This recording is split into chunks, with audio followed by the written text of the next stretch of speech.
Assalamualaikum warahmatullahi wabarakatuh. Waalaikumsalam warahmatullahi wabarakatuh. Alhamdulillah rabbil alamin. Allahumma salli ala Muhammadin wa ala ali Muhammad. Qala Allah ta'ala fil Qur'anil Karim. A'udzu billahi minasyaitonir rajim. Bismillahirrahmanirrahim. Wa ammal ladzina su'idu fa fil jannati khalidina fiha. Qala Rasulullah sallallahu alaihi wasallam, man yuridillahu bi khaira yufaqih fi din. Sadaqallahu azim wa sadaqa rasul kalim wa nahnu ala dzalika minasyahidin. Rabbi shrah li sadri wa yassir li amri wa hlul 'uqdatam min lisani qawli. Jamaah subuh rahimani wa rahmakumullah. Dalam sebuah ayat Allah, surah Hud, surah 11 ayat 108, itu disampaikan oleh Syekh Mutawalli Sya'rawi. Suatu saat beliau ditanya oleh salah seorang jamaah, kapan kita bisa sa'idah? Sa'idah itu bahagia. Jadi seorang syekh itu ketika ditanya selalu ingin mencari jawaban terbaik bagi jamaahnya. Jadi beliau mereview dari Quran surah 1 sampai Quran surah 10, akhirnya menemukan di Quran surah 11, yaitu surah Hud ayat 108. Wa ammal ladzina su'idu fa fil jannati khalidina fiha. Kata Allah, dan sesungguhnya kebahagiaan itu ada di surga Allah Subhanahu wa taala, khalidina fiha, dan dia kekal di dalamnya. Ayatnya ada panjang lagi, yang kira-kira intinya adalah bahwa Allah berkehendak atas segala sesuatu, dan oleh sebab itu kita manusia, sebagai manusia maka layak untuk mengikutinya. Nah, kira-kira itu. Tapi poinnya adalah wa ammal ladzina su'idu fa fil jannati khalidina fiha. Artinya apa? Ketika di akhirat maka kita bisa bahagia selamanya. Nah, bahagia selamanya. Mari kita lihat ada ayat-ayat di surat yang lain. Yujina lillahi hubus syahwat minan nisa wal banin wal qanantiri, dan selanjutnya. Jadi dibuat nyaman, dibuat indah bagi kamu atas syahwat kamu dari wanita, anak-anak. Anak ini bisa anak biologis, anak ideologis, anak buah, dan lain-lainnya. Kemudian harta yang berlimpah, tunggangan yang nikmat, kebun-kebun yang ada di mana-mana. Nah, itu simbol-simbol kesenangan atau kebahagiaan syahwat duniawi. Oleh sebab itu mari kita amati apakah kita termasuk hari ini adalah orang yang bahagia selalu, atau memang kadang-kadang kita harus mengalami sebuah kendala, ya. Karena itu memang alamnya. Kalau mau di dunia nikmat terus tidak mungkin, karena bahasa Allah tadi wa ammal ladzina su'idu fa fil jannati khalidina fiha. Khalidina fiha itu artinya selamanya. Ingat, di dunia hanya sementara, kita hanya outbound. Kita tengok saja Nabi Muhammad sallallahu alaihi wasallam dari perjalanan hidupnya, waktu usia 6 tahun sudah tidak ada ayahnya. Kemudian 8 tahun beliau bersama kakeknya, nanti pamannya yang merawat, istrinya kemudian wafat juga, Ammul Husni, jadi sudahlah yatim kan. Kemudian ibunya meninggal lagi, yatim piatu, akhirnya oleh kakeknya wafat lagi, oleh pamannya yang selalu merawatnya, dan istrinya Siti Khadijah sebagai as-sabiqun al-awwalun, orang-orang yang pertama masuk Islam, yang menjadi bagian dari kekuatan beliau untuk selalu berdakwah. wafat juga Ummul Husni, sampai beliau dimi'rajkan sebagai hadiah supaya semangat kembali. Jadi kalau kita mau semangat sebenarnya tidak susah-susah ya. Sesuatu yang baru, sesuatu yang kita nikmati, yang tidak menjenuhkan, itu sudah semangat ya. Hari ini saya kesini itu semangat karena apa? Dari kebiasaan saya di Bogor yang aktivitasnya lain ya. Pak Jainuddin juga gitu ya, di Jakarta aktivitasnya apapun, dan kita masing-masing bisa merihlah diri, merefresh, menikmatkan diri dengan Isra atau Mi'rajnya seperti Rasulullah SAW.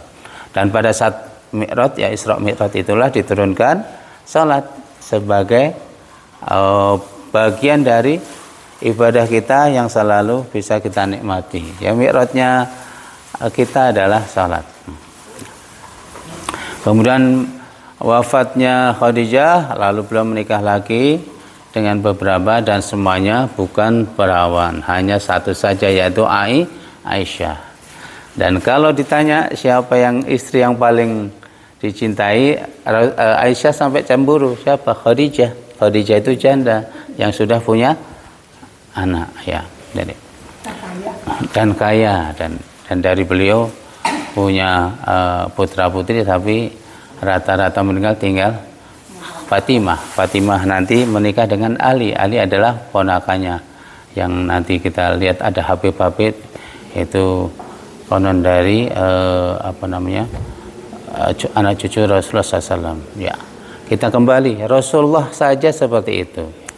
Kemudian Nabi Nuh ya, Nabi Nuh juga anaknya tidak bersamanya kan, ketika diajak masuk ke kapal malah mau naik ke gunung ya, ke gunung malah karam juga kan. Jadi kemudian Ibrahim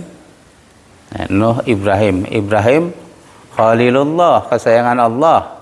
Nah, pada saat menikah dua istri, ada kecemburuan dari Sarah terhadap Hajar. Tapi endingnya alhamdulillah. Tapi kenapa? Bapaknya tidak ikut Muslim. Bapaknya masih menjadi orang-orang bersama orang lainnya, orang Quraisy. Dan asbabun nuzul dari surat ini adalah penyemangat bagi Rasulullah SAW untuk meninggalkan berhala, memusuhi berhala. Ya, jadi kenapa konteks asbabun nuzul perlu supaya kita memahami ini digunakan untuk apa dan motivasi Allah memberikan ini untuk apa. Jadi ayat ini wa ammal ladzina su'idu fa fil jannati khalidina fiha, Hud 108, ini asbab nuzulnya adalah pada saat itu masih banyak yang menyembah berhala, dan Rasulullah supaya tidak ragu-ragu untuk memerangi orang yang menyembah berhala. Hari ini berhalanya bisa macam-macam ya, bisa hawa nafsu, bisa kekuasaan, bisa tahta, wanita, dan lain-lain. Nah, jadi kita juga harus perangi. Jadi konteks berhala di sini adalah itu. Itu Ibrahim, Nuh, Ibrahim, Musa diberikan oleh Allah lisan yang tidak jelas, tapi beri kekuatan yang luar biasa, sampai satu kali pukul bisa mematikan orang ya. Isa hari ini ya sejak lahir tidak punya bapak. Nah, ini konteks hari ini adalah hari Natal. Kalau kita lihat sejarahnya, tidak ada beliau lahir di bulan Desember, karena pada saat itu gugur buah-buahan, musim gugur tidak sesuai dengan bulannya Nabi Isa lahir. Jadi kita harus menegasikan bahwa tidak benar yang disebut Isa itu adalah yang sekarang sedang diacarakan. Kemudian Muhammad sudah ya, cukup nimim ya. Nuh, Muhammad, Nuh, Ibrahim, Musa, Isa, Muhammad, itu mewakili seluruh nabi. Jadi seluruh nabi pun episodenya di dunia tidak selalu bahagia. Kalau konteksnya bahagia tentu adalah syahwat, yaitu minan nisa ya, mesti kita punya istri, ada yang sudah wafat, ada yang istrinya alhamdulillah baik, ada yang istrinya rada rewel, ada istrinya soleh banget, masya Allah. Apapun keadaannya harus disyukuri. Kalau baik, alhamdulillah, kayak Khadijah, alhamdulillah. Tapi kalau kayak misalnya Nabi Lut, istighfar, lalu selalu memberikan nasihat. Nah, dalam kontes-kontes yang lain, dalam sirah dibolehkan bercerai, meskipun itu tidak terpuji, tapi dibolehkan. Nah, tapi sepanjang masih bisa dididik, alhamdulillah. Ya. Nah, anak tadi sudah ya, anaknya Ibrahim. Anak kita juga ada yang anaknya lurus-lurus saja, ada yang rada rewel, ada yang sedang-sedang saja. Nikmati, itu bagian dari cobaan Allah Subhanahu wa taala. Dan tugas kita adalah mendidik mereka, karena kita masuk surga salah satunya adalah dari mereka. Idza matta ibnu Adam in qata amaluhu ila min salasin, shadaqah jariyah, ilmu yuntafa'u bih, al-waladun shalihah. Nanti setelah kita mati, maka semua putus amalnya kecuali 3 perkara. Shadaqah jariyah, ilmu yang bermanfaat, dan anak yang saleh yang senantiasa mendoakan orang tuanya. Ya, kemudian harta yang berlimpah. Harta berlimpah itu belum tentu juga menyenangkan, karena tergantung dari kita memaknai harta itu, ya. Kemudian juga tunggangan, ya, tunggangan. Orang yang makin lama makin punya mobil bagus itu ada kecenderungan pengen yang lebih baru lagi. Sebelum belum ada maka dia pengen ada, setelah ada pengen yang lebih. Selain lebih banyaknya juga lebih kualitasnya. Kemudian tanah dan perkebunan, itu adalah simbol kebahagiaan duniai. Bagaimana kita menyikapi? Kan ada Rabbana atina fid dunya hasanah wa fil akhirati hasanah wa qina adzabannar. Ya Allah, berikanlah saya kesejahteraan dunia, kesejahteraan akhirat, dan jauhkanlah dari api neraka. Konteksnya di sini adalah apa yang Allah perintahkan, itulah yang kita ikuti. Radhiyallahu anhum wa radu an, kamu ridha pada Allah dan Allah ridha padamu. Dalam ayat yang lain, ya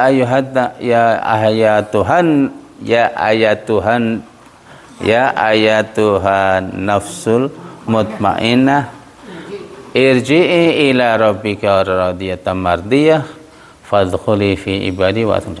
Di situ adalah rabbiki radiyatan mardiyah.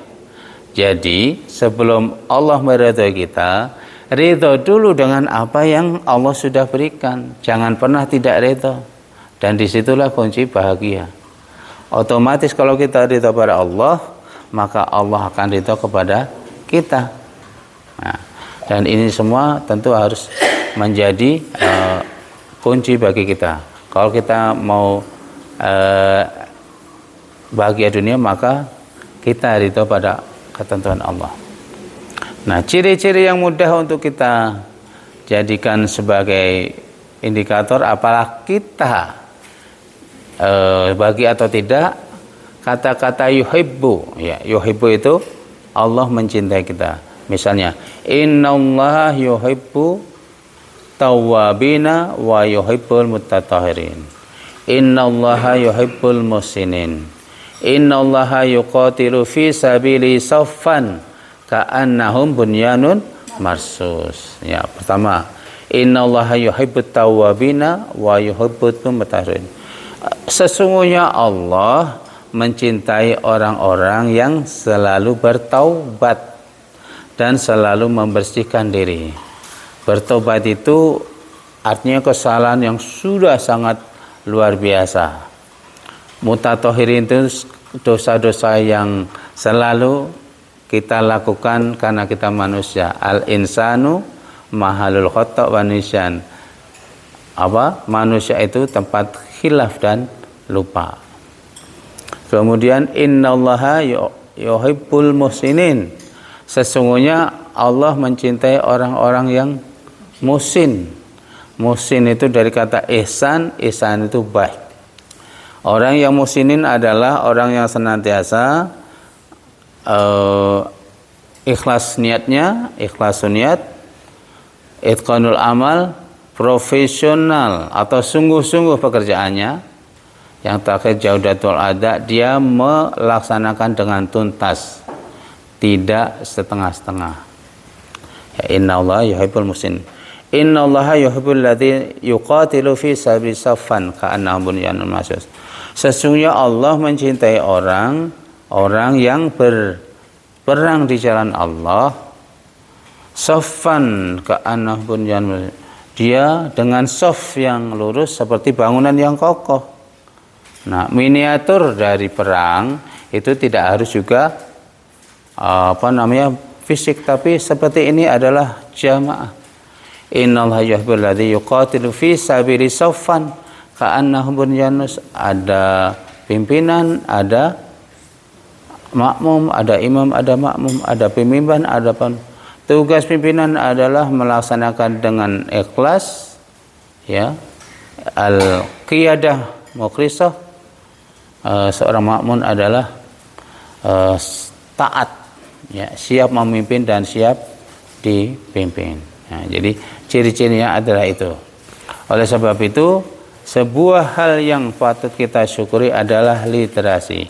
Man yuridillahu bihi khaira yufaqih fiddin. Kata Rasul, barang siapa dikehendaki kebaikan oleh Allah Subhanahu wa taala, maka dia dimudahkan untuk memahami agama. Nah, kita coba cek lagi sekarang nih.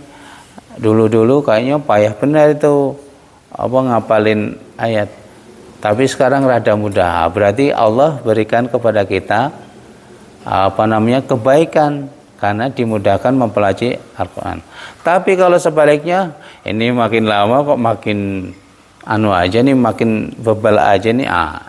Khawatirnya kita tidak sedang diberikan kemudahan untuk kebaikan.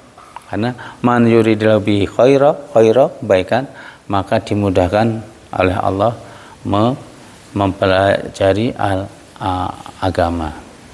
Nah, oleh sebab itu marilah kita dengan demikian meluruskan hati kita untuk senantiasa bisa menetapi ridha Allah Subhanahu wa taala. Kita harus sadar dulu, la yadkhulul jannah man kana fi qalbi mithqala dzarratin minal kibr.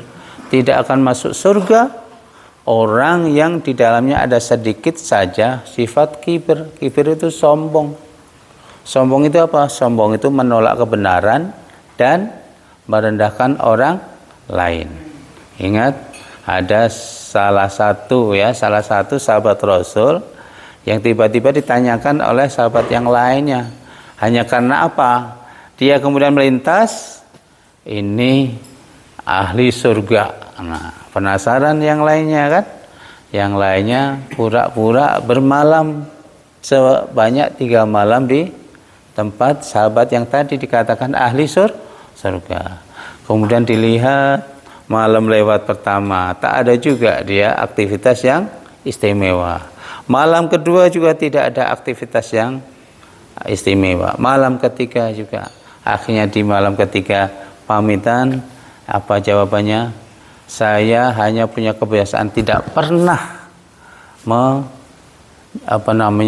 mempermasalahkan orang lain. Artinya kita selalu menganggap orang lain itu hal yang baik-baik saja.